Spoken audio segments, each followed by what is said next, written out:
Estevão, pode continuar a sua fala. Bom, jesuítas e protestantes, então, se confrontam, e mesmo aqui no Brasil, por causa dos franceses, aqueles acontecimentos, então há uma treta aí nesse aspecto religioso. Então, eu não me refiro a isso. A minha questão, a minha pergunta, o meu comentário é sobre a contribuição dos jesuítas na educação do povo brasileiro. Sim. Eu sei que em relação aos índios havia aquela peculiaridade natural. Os índios tinham que aprender a religião e aprender a própria língua. Mesmo assim, pelo que consta, os jesuítas conseguiram, por exemplo, organizar uma gramática que favoreceu o entendimento da língua dos índios, né? Me parece que uma gramática na língua guarani, tenho a impressão. Tá certo? E, bom, mais tarde, os jesuítas são expulsos, né? Talvez isso aí vai antecipar um pouco aí o seu relato. Não, eu tenho ouvido alguns comentários recentemente acerca dos processos educacionais no Brasil. E os comentários, pelo menos de quem eu ouvi, são comentários positivos em relação à contribuição dos jesuítas.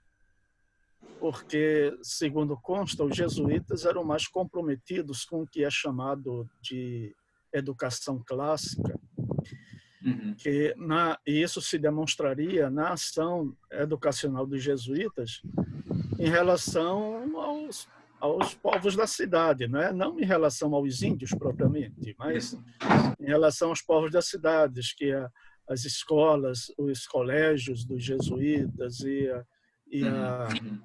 a influência deles nesse sentido.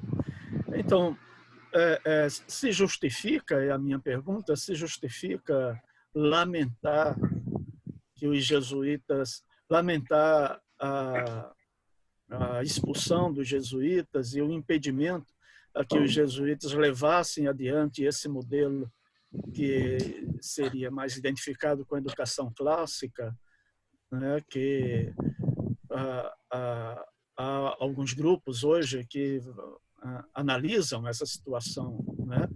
Ou os jesuítas não tiveram nada relevante assim a contribuir. Porque a ideia que às vezes passa é de que se os jesuítas tivessem continuado, então teria havido um avanço, um cenário mais promissor do ponto de vista da educação, né, no Brasil.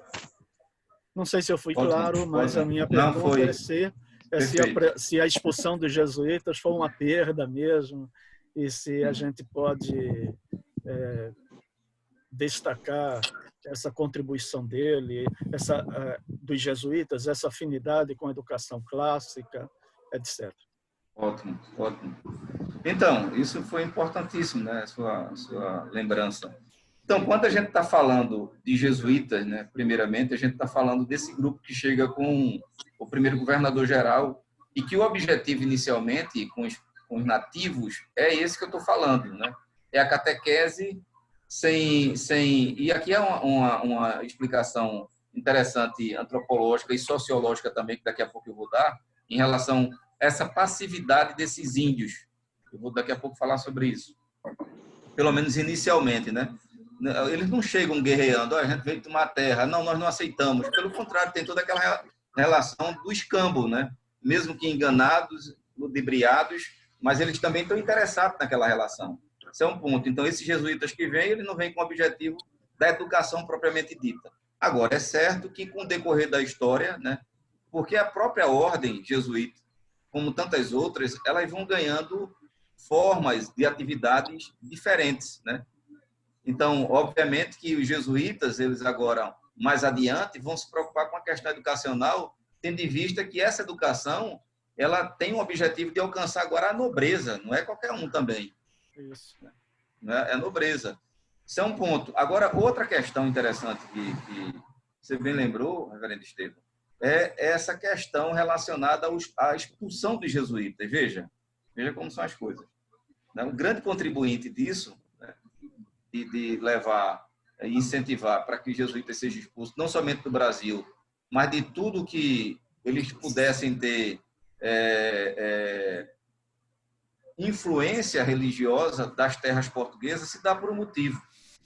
Você tem que entender o seguinte, veja, porque, veja, isso depois já de 300 anos do descobrimento do Brasil. Vamos aqui relembrar isso. Por que é que Dom João VI vem para cá com a família real em 1808? Por quê? Fugido de Portugal por causa da ameaça, por causa da ameaça de Napoleão Bonaparte. Bonaparte escreve uma carta e pede para que os ingleses que lá estão sejam entregues. Havia uma relação de cordialidade, por N motivo, entre Portugal e Inglaterra, e Dom João VI não dá a mínima. Aí o que é que acontece? Napoleão manda outra carta, né? Assim, olha, não precisa mais entregar ninguém. A gente está indo para aí, e agora não vai ser somente os ingleses, não. Vocês também vão se tornar cativos. Sabia-se das informações, né, da fama que Napoleão tinha. Dom João VI disse, vamos embora. Então, o que nunca aconteceu na história da humanidade, sequer de um monarca visitar um território pertencente na condição de colônia, agora vai acontecer um extremo maior ainda. Esse monarca está vindo para cá não para visitar, coisa que já não acontecia. Ele vai vir para morar. Tudo bem. Veja, Portugal, até os dias de hoje, né? Penso eu. Mas Portugal é tão católico, que já no contexto de Dom João VI, filho de Maria Louca, tida como louca, né? Dom João VI tinha um irmão mais velho do que ele, eu não vou lembrar do nome agora, que morre na época de uma enfermidade que já existia vacina para combatê-la. A mãe não permite que ele seja vacinado, porque aquilo fazia parte do processo de mudanças, né, dessas revoluções, em que a Igreja Católica não aceita. Vê o filho morrendo, mas não permite que ele seja vacinado. Onde é que eu estou querendo chegar com essa informação? Portugal, bem como outros países predominantemente católicos, eles foram ultrapassados rapidamente pelos países protestantes, tendo em vista porque não abraçaram esse contexto chamado de modernidade, que acontece ali a partir do século XVII ou XVIII em diante. Então, os jesuítas, dentro desse contexto, sendo esses fiéis religiosos, né, que controlava a coroa, se é que a gente pode usar a expressão, no sentido do seu ensino, isso vai chegar um momento que não cheira bem, porque esses indivíduos acabam sendo a grande pedra de tropeço para que esses países não progridam.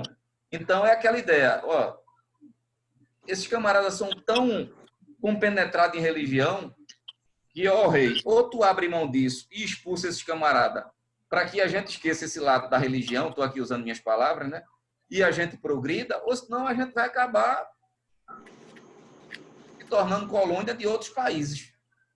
Então, os jesuítas, eles são expulsos porque eles se tornam essa ameaça de progresso, mesmo que contribuam na parte educativa. Está entendendo aqui? Ou seja, está contribuindo com a educação. Mas lembre que essa educação é educação predominantemente religiosa, em que tudo tinha que estar ali sendo levado em consideração a balança da religião. Então, nesse caso, eles eram pedra de tropeço, porque a modernidade estava avançando e esses países católicos não avançavam por causa deles nesse sentido. Não sei se ficou claro essa informação. Tranquilo?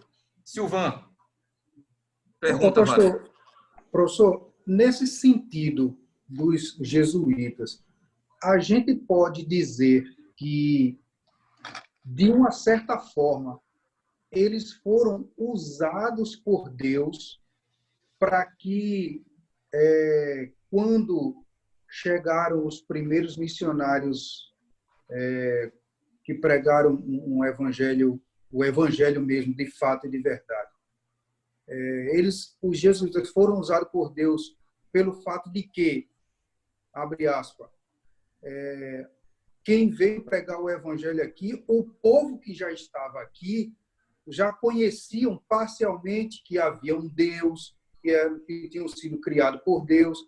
Assim, tinha um pano de fundo de quem era Deus, diferente de países que os missionários são enviados e passam 1, 2, 3, até 4 anos para aprender a língua, para poder falar, para ensinar e para poder depois dizer para aquele povo primeiro quem é Deus, para depois pregar o evangelho por ele. Então, a minha pergunta é, de uma certa forma, Deus usou esses missionários jesuítas para trazer um pano de fundo para que o puro evangelho de Cristo pudesse chegar aqui ao Brasil?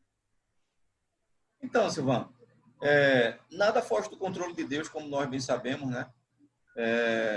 Evocando aqui o próprio reformador do século XVI, Lutero, né, naquele contexto de perseguição, de possibilidades de ser preso, açoitado e morto, Lutero diz uma frase, pelo menos ecoada, né, constantemente, vocês já devem ter escutado ou falado, né? Lutero dizia que Deus é a soberania de Deus, né? A gente sempre lembra a soberania a partir de Calvino, esquece dessas particularidades de Lutero. Lutero dizia que Satanás nada mais é do que um cachorro raivoso preso numa coleira para executar a vontade de Deus, né? Então, assim, nada foge do controle soberano de Deus, mesmo que os homens sejam responsáveis pelos seus atos. Mesmo que aquilo que esses homens estão fazendo aparentemente seja contra a própria religião cristã, o anúncio do evangelho, mas, por incrível que pareça, há de contribuir para o avanço do evangelho. Vou dar um exemplo aqui. Quando você vai estudar a história do protestantismo, história da igreja, a história da igreja, né, cristã, né? Eric é professor de história de igreja, sabe disso. Todos os livros de história, e aí a gente teria que ter um tempo para falar sobre aquela questão da igreja no Antigo Testamento, Eric, não vai dar tempo. Mas todos os livros de história trata da história da igreja a partir do Novo Testamento, né? Tem um equívoco. Sempre.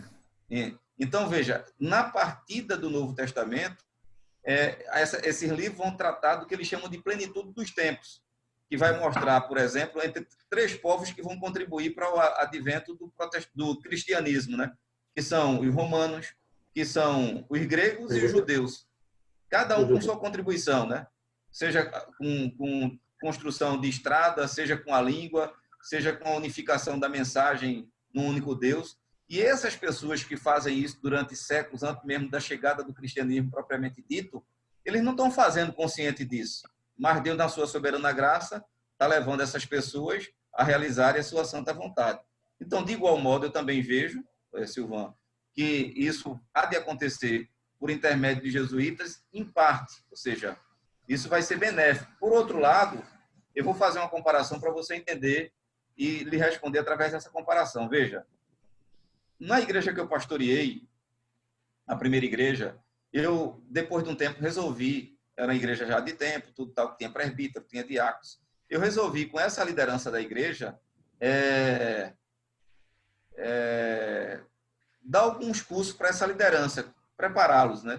E entre alguns desses cursos, uma área que eu sempre muito gostei, foi a área de oratória, área de homilética, de hermenêutica, e aí eu aproveitei tudo isso para ensinar os rudimentos, ou pelo menos as partes elementares, para que esses líderes soubessem fazer um sermão e pregassem. Então, tinha alguns que já pregavam antes, alguns presbíteros que já pregavam. Por incrível que pareça, foram os que tiveram mais dificuldade de assimilar aquilo que eu estava dando. Por quê? Porque eles já tinham informações do jeito deles. A forma como eles faziam era diferente daquilo que eu estava ensinando, né? É a mesma coisa de você, do camarada que já está prático ali dirigindo, do jeito dele, de repente, por não ter carteira, ir para a autoescola. E ali tem todo aquele processo que ele tem que ouvir e obedecer. Então, onde é que eu estou querendo chegar com essa comparação? Esse trabalho realizado por jesuítas teve a sua contribuição? Teve.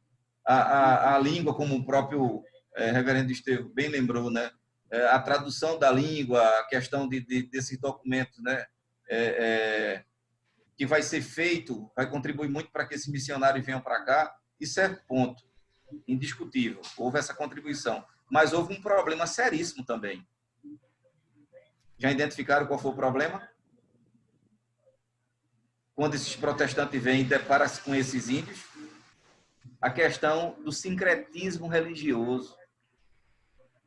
Esses índios tinham assimilado e feito a junção entre a sua crença e entre essa crença agora catequética, né? Então, houve uma mistura que para agora esses protestantes que vêm não vai ter um problema com a língua, mas vai ter um problema talvez até maior. Desconstruir essa crença. Não sei se você entendeu essa comparação. Então, houve indiscutivelmente um benefício e houve também um malefício, né? Tranquilo? Reverendo Estevão, aquela primeira questão lá sobre os jesuítas. Respondi? Tudo bem. A questão. Ótimo. Mais alguém queira fazer algum comentário? Ô, pastor, uma pergunta. Por favor, Lucas. Algumas pessoas, quando elas vão evangelizar e tá naquela questão da conversa, tudo, com os católicos, e aí elas sempre dizem ou usam, além da Bíblia, né? Algumas pessoas gostam de usar um argumento, dizer o seguinte: olha aí, os índios sempre foram para a igreja, foram catequizados por esse povo, mas de vez eles adorarem aos deuses, ao Deus católico, okay. Eles colocavam um Deus atrás das estátuas. Isso é isso que eles faziam? Então, ou isso é uma história... Não, excelente a pergunta. Excelente. Isso aí vai lembrar o que eu pedi para vocês me lembrarem, e vocês acabaram esquecendo, para falar sobre aquela cadeia hereditária, a cadeia alimentar, né? Vou explicar isso aí, Lucas. Veja só.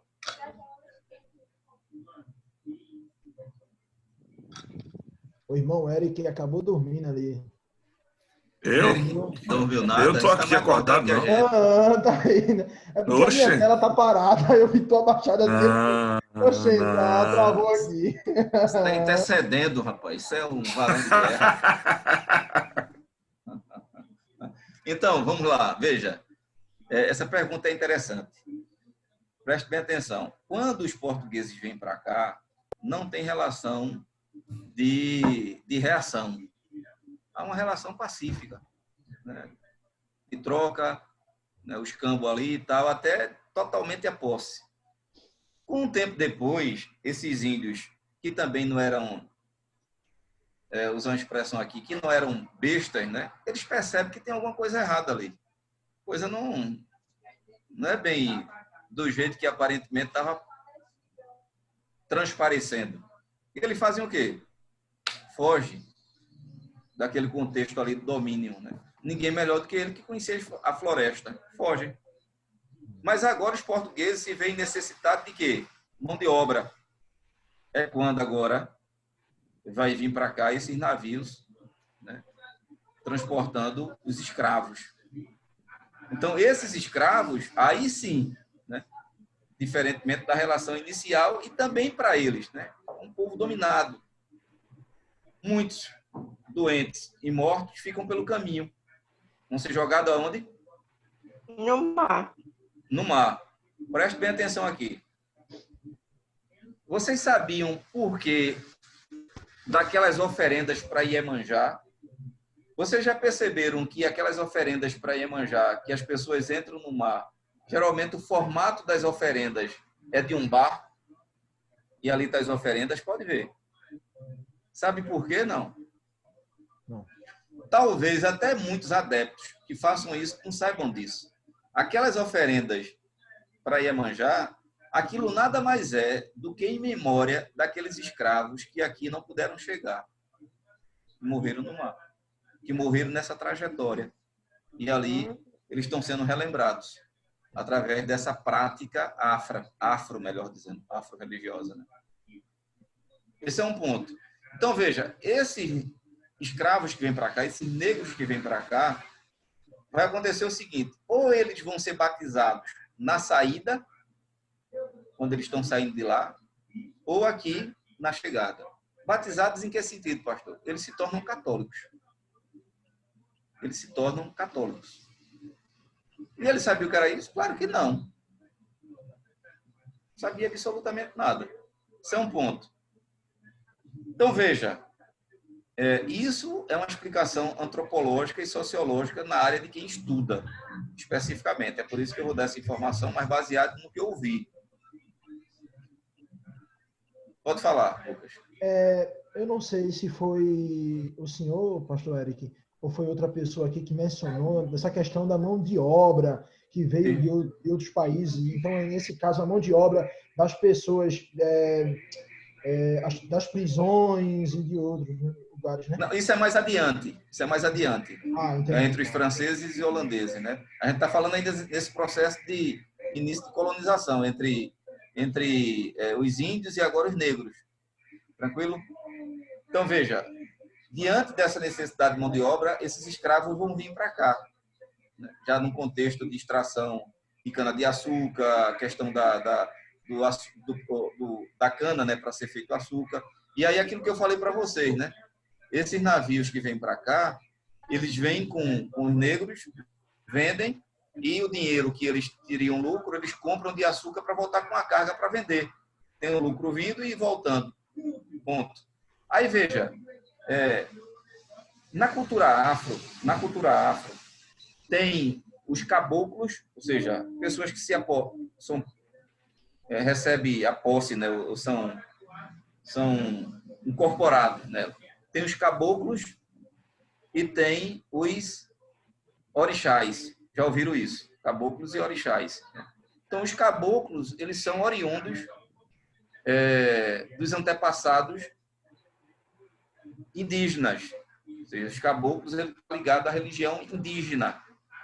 Enquanto que os orixás, né, Pombagira, Zé Pilintra, Tranca-Rua, etc. e tal, estão relacionados à cultura afro. E é bom que se lembre, é bom que venhamos lembrar que, veja só a complicação, se já existia uma dimensão da religiosidade indígena, a dimensão em que sentido, pastor? Os indígenas sempre foram o quê? Animistas. Eles viam espírito em tudo que é coisa. Espírito na água, espírito na folha de uma árvore, espírito no céu, numa estrela, espírito na terra, espírito num pássaro. Então, tudo possui espírito, né? Então, veja a diversidade. Para piorar a situação, vem os portugueses com a sua religiosidade e que mistura, torna-se o sincretismo religioso. E agora vem os negros, os escravos, que lembrem que esses escravos que vêm numa gama de uma dimensão sem fim. Não é tudo de uma região, são de regiões distintas que têm suas religiosidades distintas também. E vão vir para cá com essa dimensão. Então, voltando lá para aquilo que eu estava falando, né? Nessas possessões. Existe a possessão por parte dos caboclos, né? Que seriam por parte da crença indígena, desses antepassados, e existe também por descendência, por proveniente dos negros. Isso eu não sabia. Provavelmente vocês também não têm conhecimento. Quando uma dessas entidades apossa-se de uma pessoa, que obviamente para a gente tem uma explicação, que não precisa lembrarmos aqui, né, do que se trata, para essas pessoas aquilo ali faz parte do sistema religioso dele, de que nessa presença dessa divindade existe ali uma relação de comunicação dessa entidade com os humanos.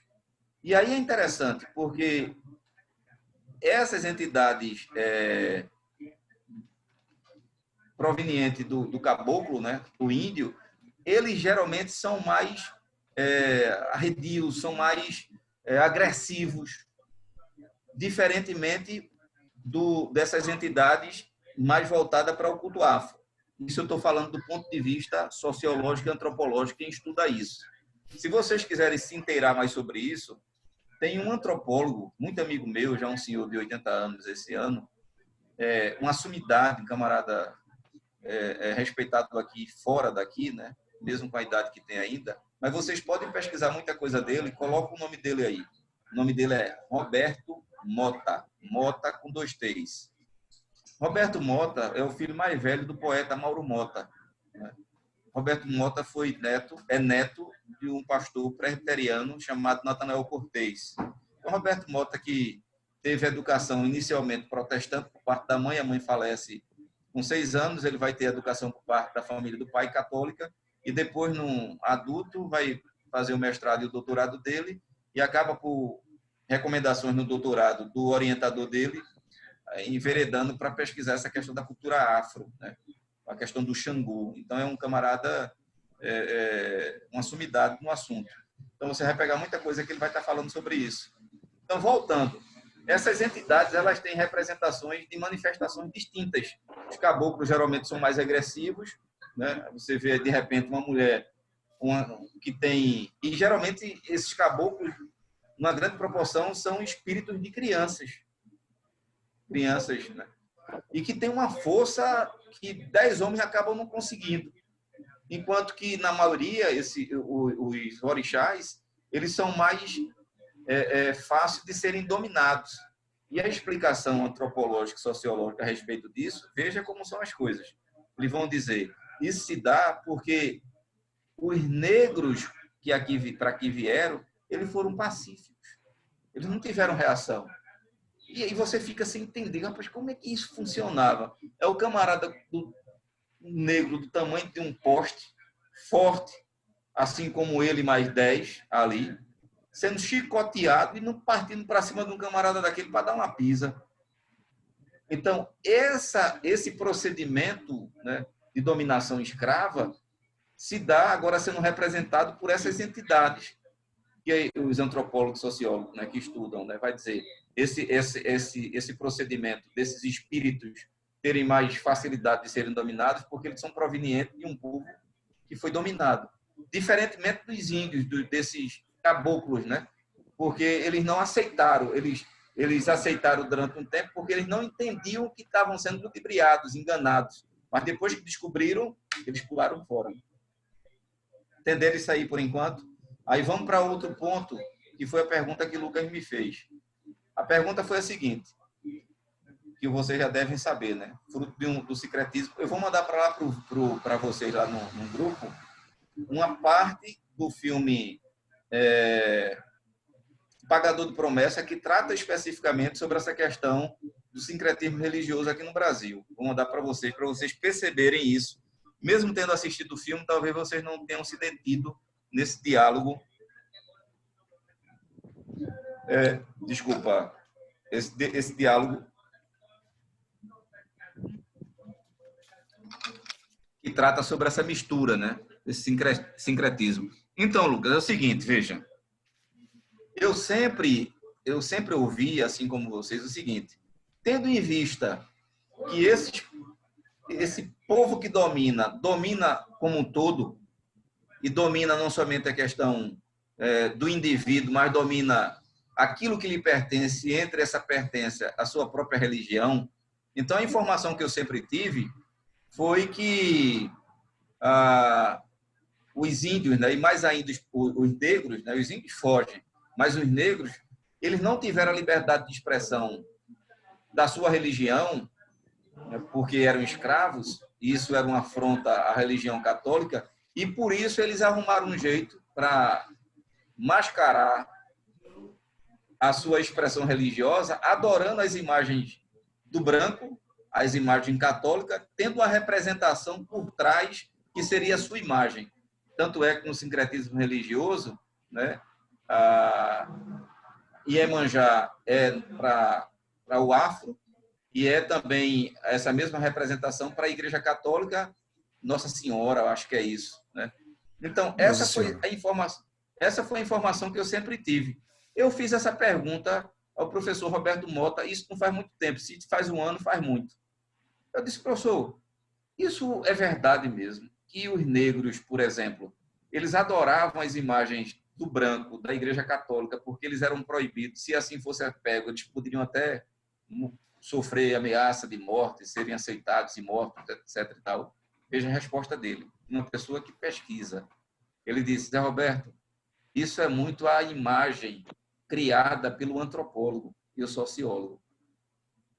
Porque, na prática, nem o branco estava interessado na religiosidade do preto, porque isso não ameaçava em nada, nem tampouco o preto, estou falando preto no sentido pejorativo, falando do negro, né? E nem tampouco para o negro isso seria uma desonra, para ele seria uma honra poder adorar a imagem que pertencia ao senhor dele, ao branco. Então, veja como são as coisas, né? Durante muitos anos, e ainda há quem defenda essa possibilidade dessa limitação da adoração e essa camuflagem por causa dessa perseguição, quando, por outro lado, há essa explicação por parte desse especialista em dizer que essa linguagem é muito do antropólogo e do sociólogo. Tem um especialista também nessa área, sobre o culto afro, Reginaldo Prandi, e você pode encontrar muitas entrevistas e palestras dele no YouTube, uma sumidade na área, Reginaldo Prandi. Então, Lucas, as informações que eu tenho é neste sentido.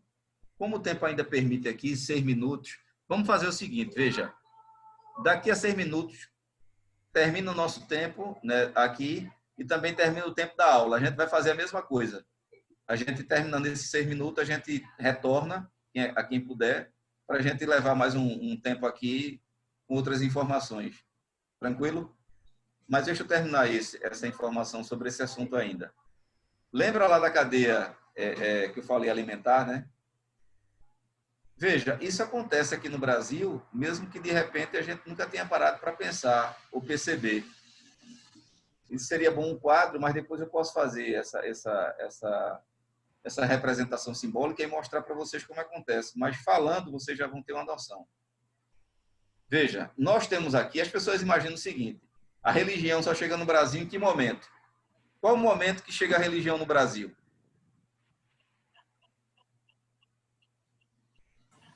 Lá na descoberta da primeira missa. Não, sempre existiu, a religião. Sempre existiu, os índios já tinham a sua religião. Então, pois é. Mas aí é que está. Por ser uma religião marginal, não ser uma religião formalizada, né? Ser uma religião de oralidade, a religião que aparece é que a religião vista, né, a partir dos portugueses, parece, né, que há predominância em ser vista a religião a partir da presença portuguesa aqui. Negativo. A religião já existe com os índios, né? E olhe de uma maneira sem fim, através da sua crença animista, como eu falei. Aí o que acontece? Vem os portugueses. Os portugueses, agora a gente está falando do ponto de vista da religião, eles vêm para implantar e dominar os índios e fazer dos índios o quê? Eu falei aqui. Não, também. Eu estou falando em relação à religião. Os índios vão se tornar agora o quê? Cristãos. Mais especificamente, católicos. Então, os índios se tornam católicos, mesmo sem saber o que é isso. Vai vir para... Aí eles fogem. Vão vir para cá os negros. É dominado pelos portugueses, que tem a religião católica. Os negros se tornam o quê? O quê? Católico. Então, veja, o catolicismo, ele vai se nutrir, ou vai alimentar-se, se é que a gente pode usar essa expressão, da religião do índio, melhor dizendo, e do negro. Então, esses se tornam católicos. Vai vir para cá agora os protestantes, com o objetivo de alcançar quem? Quem? Todos. Os 3. Não, veja só. O católico. Esqueça os 3. Só tem um. O católico. Agora. O católico. Então, os protestantes vêm com o objetivo de alcançar os católicos. Correto? Vai se alimentar do catolicismo, ou seja, através do proselitismo. Depois de um tempo, dentro dessa igreja, estou falando de forma bem superficial, mas para a gente entender o funcionamento. Depois de um tempo, dentro dessa igreja protestante, vai surgir o movimento pentecostal. O movimento pentecostal, ele vai ser alimentado através de quê? Do protestantismo. Vai surgir dentro do movimento pentecostal o neopentecostalismo, que vai se alimentar do pentecostalismo. E mais, agora, em pleno século XXI, o movimento neopentecostal, ele tem um público específico, que é o público afro. O público afro, na sua grande maioria, pode ver. Isso não significa que um católico não possa ser alcançado, etc. e tal. Mas veja que a grande maioria permita-me essa comparação, né? Mas veja que a grande maioria de pai de santo, de mãe de santo, pessoas que iam para terreiro, estão em quais igrejas? As igrejas neopentecostais. Neopentecostal. Que numa grande predominância, os elementos que eram vistos dentro de um terreiro, agora são vistos dentro de muitas igrejas neopentecostais. É o óleo, é o perfume e outras coisas que a gente poderia levantar aqui. O que eu estou querendo mostrar para vocês é exatamente aquilo que eu falei, essa cadeia alimentar. Cada grupo tem um público específico. Aquilo que de repente lhe incomoda por intermédio de um Laudomiro, né? Valdomiro, né? Do que ele propõe, daquilo que ele propõe, seja um feijão, seja um óleo, o R.R. Soares, o Edir Macedo, daquilo que lhe causa indignação, você vai morrer de raiva, porque ele não está interessado em você, não. Ele tem um público-alvo a alcançar. E queira você ou não, esse público vai ser alcançado, né? Eu dizia isso esses dias, lembrando para um pastor, fruto de algo que eu ouvi de outro pastor, interessante a colocação dele, ele disse assim, por que é que existe ladrão? Você já pensou, já parou para pensar? Por que é que existe ladrão? Por um motivo óbvio. O ladrão existe porque existe quem compra o roubo. Não é assim? Se não tivesse quem comprasse o roubo, ele não roubava. Então, existem os charlatões porque tenha quem queira ser enganado. Há quem são enganados e há quem queira ser enganado. Porque, diferentemente, por exemplo, de um indivíduo que é enganado em um caixa eletrônico, que aquele vai chegar ali o mau caráter, né? Se passando como um funcionário e vai enganar, né? Dessa forma, diferentemente do indivíduo que sai da sua casa para ir para uma igreja dessa que eu estou falando, porque ele não é enganado, não. Ele vai por causa da barganha. Ele vai com o objetivo de dar alguma coisa porque ele crê no que está sendo dito. Ele vai ter bem mais. Então, ele não é totalmente isento, inocente. Estão entendendo aqui? Então, veja, essa cadeia alimentícia, né? Alimentar, né? Ela tem